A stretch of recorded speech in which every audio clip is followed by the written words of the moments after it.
Tenemos que agradecer a Celina Pochettino, ella directora provincial de salud mental de la provincia de Santa Fe. En estos días se recuerda el Día de la Salud Mental y nos parecía siempre oportuno porque nosotros siempre lo tenemos en agenda, temas que tienen que ver con la salud, la educación. En estos tiempos donde se debate también el rol del Estado, me parece que definir estas cuestiones, estas políticas públicas dentro de lo que es la órbita del Estado tanto provincial como nacional, son sumamente importantes porque son derechos que se han conquistado a través de largas luchas. Y bueno, en primer lugar, muchas gracias. Querías hacer tu reflexión sobre este día y empezar a charlar sobre este tema.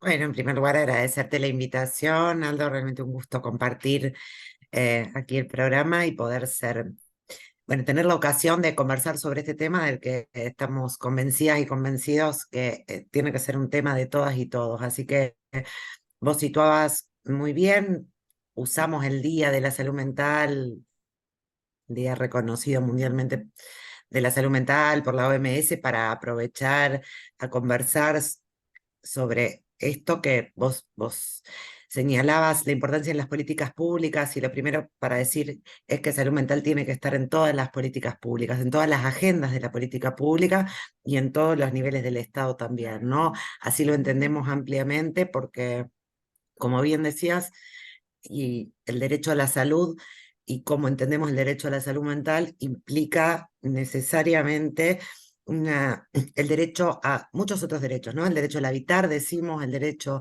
al trabajo, el derecho a vivir en comunidad, a socializar, el derecho al juego, pensando en las infancias, y por lo tanto, bueno, celebro esa perspectiva.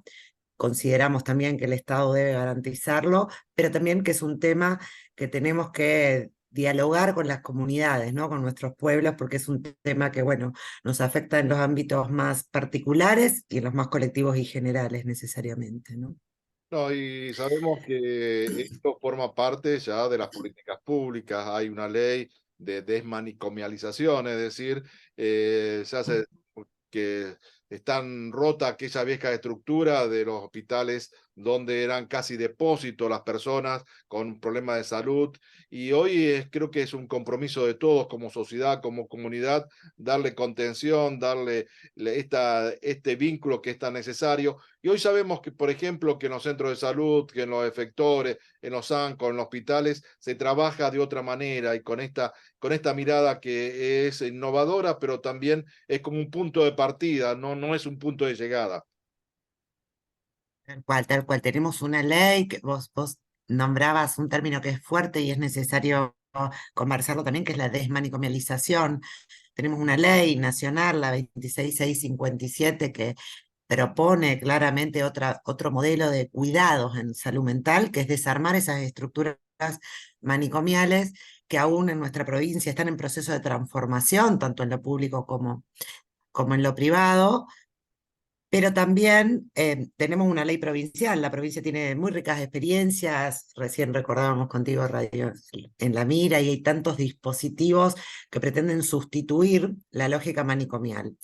Contarte, y acuerdo contigo, hay una perspectiva mucho más ganada respecto de otros modos de cuidar en salud mental, que no sean segregar, encerrar a alguien, y eso viene a aportar la ley. Pero claro que hace falta todavía mucho por implementarla, por concretarla, por tener lugares con mejores condiciones para esos cuidados más cerca de la gente, en cercanía de la comunidad.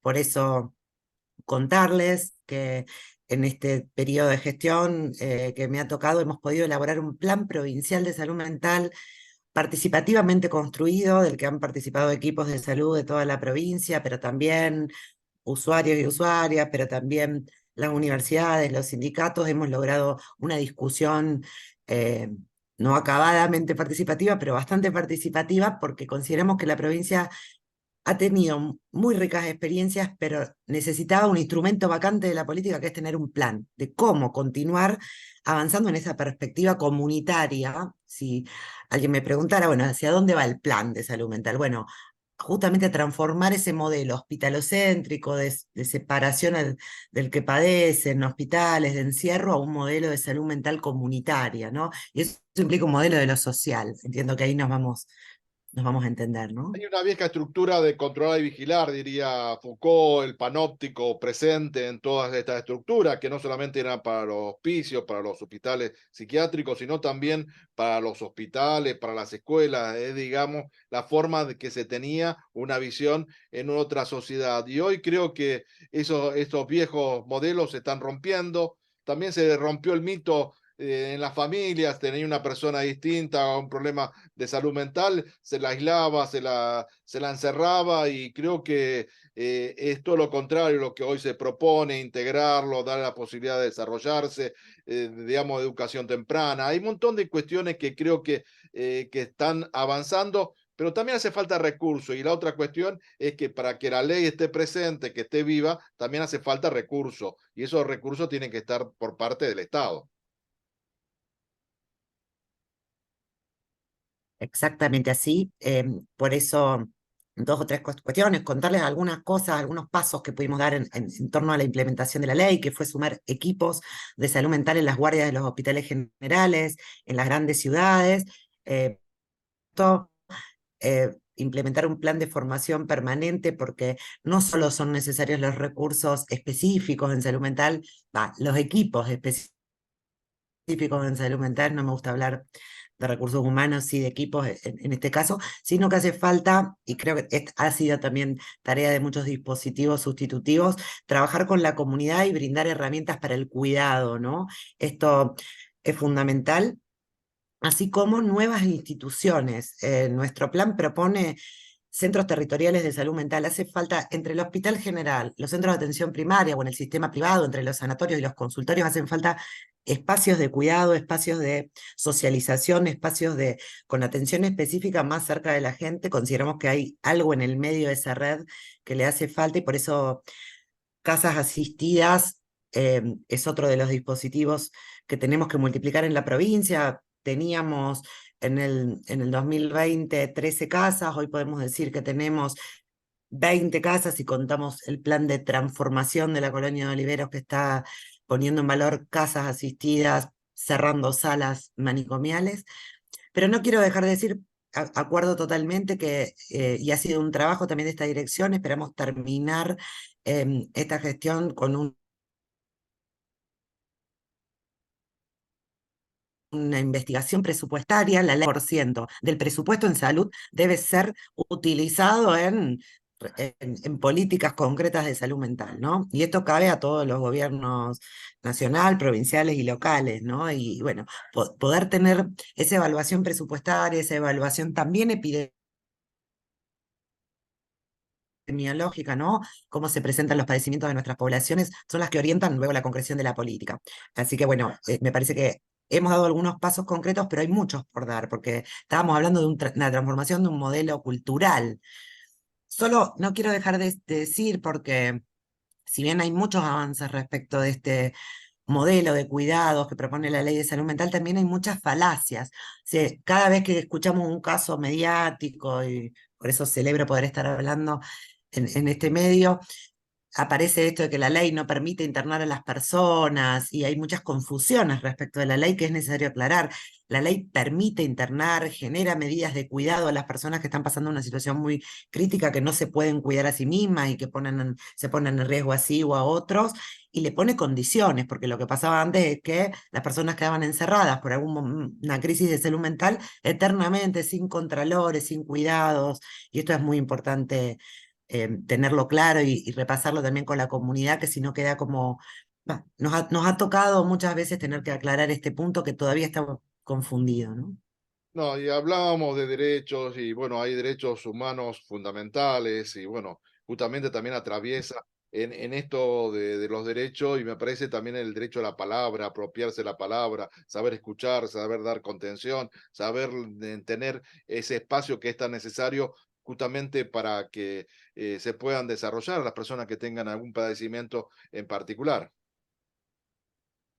Claramente, y me parece que das ahí toda una definición de qué es salud mental, ¿no? Que es tener lazos sociales, es poder estar con otras y otros, y sabemos que la vida de cualquiera es más sencilla cuando tiene redes, cuando tienes lazos, cuando hay una comunidad organizada, y me parece que eso es absolutamente clave y vital. Vamos de las políticas a esas herramientas que tenemos que tener todas y todos para poder también cuidar. Vos hablabas de la palabra, de tomar la palabra y de escuchar, y me parece que también es un desafío de esta época, ¿no? Una época asignada por las violencias, por una situación económica que va apremiando, apretando y poniendo muy difícil las cosas para nuestras comunidades. Bueno, es fundamental contar con esta herramienta de la organización, de las organizaciones comunitarias, de organizarnos entre varios y de estar atentos al cuidado de nuestra salud, pero en esta perspectiva de habitar la vida en común de otra manera, ¿no? Eso también es salud mental, eso es promover la salud mental, ¿no es cierto? Además, hay un cambio de lógica en la salud, ¿no? En la salud psicobiosocial, entendida en un contexto, también en todas las dimensiones de la persona. Bueno, también esos cambios se están dando en todas estas características que estamos charlando. Y la última pregunta, Celina, me gustaría saber, porque nos ha golpeado mucho a cada uno de nosotros en distintas formas el COVID, y digamos, ¿cómo ha sido esta experiencia de estar acompañando los sufrimientos de muchas personas? Porque, bueno, se expresaron o se siguen expresando después del COVID, digamos, estos padecimientos. Claramente, bueno, atravesar la pandemia nos dejó varias enseñanzas y, bueno, podemos decir varias cuestiones. Eh, una cuestión clara es que vino a señalar el atravesamiento de la pandemia que el aislamiento al que nos obligó el COVID para cuidarnos nos puso en la paradoja de que en salud mental cuidarse es todo lo contrario, ¿no? Es estar en comunidad, estar con otros, sostener la vida cotidiana, y la pandemia nos puso en ese lugar. Eh, Sin dudas es bueno, un flagelo que nos tocó pasar y que hoy tiene sus consecuencias, las estadísticas, las evaluaciones epidemiológicas. Nosotros nos apoyamos bastante, venimos trabajando en Santa Fe con el apoyo de la OPS, de la OMS, y podemos concluir con ellos que hay un aumento imponente de los sufrimientos y padecimientos más críticos en salud mental luego de la pandemia. Y sí, tenemos que decir que el COVID vino a señalar la importancia de la salud mental, ¿no?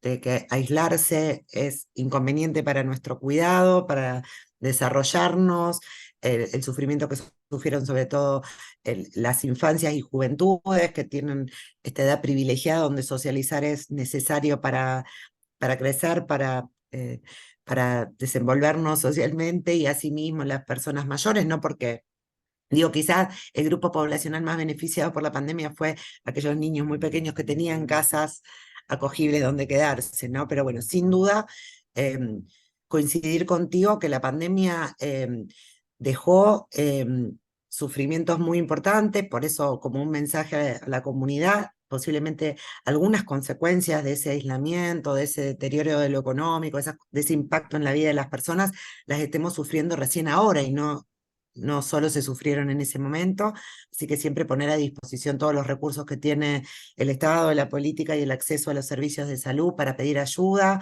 siempre la recomendación de estar atentos, vos decías, a los que tenemos cerca para poder ofrecer esa ayuda si alguien no está pasando un buen momento, poder estar atento a quien tenemos al lado para facilitarle el acceso a los servicios de salud, no subestimar el malestar de las personas, porque hay muchos modos de presentarse el sufrimiento, no solo aparece tan claramente como puede ser en algunas manifestaciones, sino que a veces aparece silencioso. Entonces también esa recomendación de hablar para cuidarse, ¿no? Hablar con los que tenemos cerca, con familiares, referentes afectivos, amigos, amigas, siempre es la coordenada de cuidado que damos.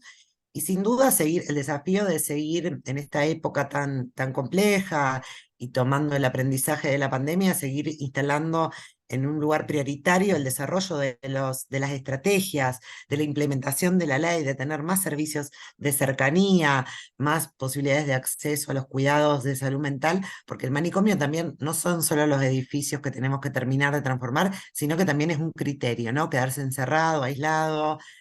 Muchas veces el manicomio está en las propias cabezas de los que trabajamos en salud y cómo pensamos el Eh, acompañamiento que requieren las personas. Entonces, bueno, es un trabajo cultural que nos tenemos que seguir dando. Sí, en ese trabajo cultural y comunitario creo que también es importante esa palabrita que siempre se habla, la resiliencia, ¿no? La necesidad de transformar algunas cuestiones que han sido negativas o dolorosas a nosotros en cuestiones que nos impulse a nuevos proyectos, ¿no? Exactamente, y sin duda para que tengamos mejores modos de vivir en común, tienen que ser comunitarios esos proyectos, tienen que ser colectivos, a pesar de los desalientos que todos atravesamos y que, bueno, este momento en particular muchas veces nos lleva a esas circunstancias difíciles, bueno, poder confiar ahí en el poder de contar con otros y otras, el poder de la palabra que nos permite inventar ante las adversidades, así que, bueno, sobre todo agradecer esta nota y la oportunidad de estar conversando, porque digo, me parece que la función de los medios, de poder hacer lugar a la palabra, a estos temas que han sido históricamente tabú, poder estar conversándolos, sin duda estamos haciendo también ahí promoción de la salud y de salud mental, ¿no? Muchas gracias, Celina, por tu tiempo, tu buena predisposición y quedamos a disposición para lo que requieran. Lo mismo a disposición y gracias a ustedes. Gracias, Aldo.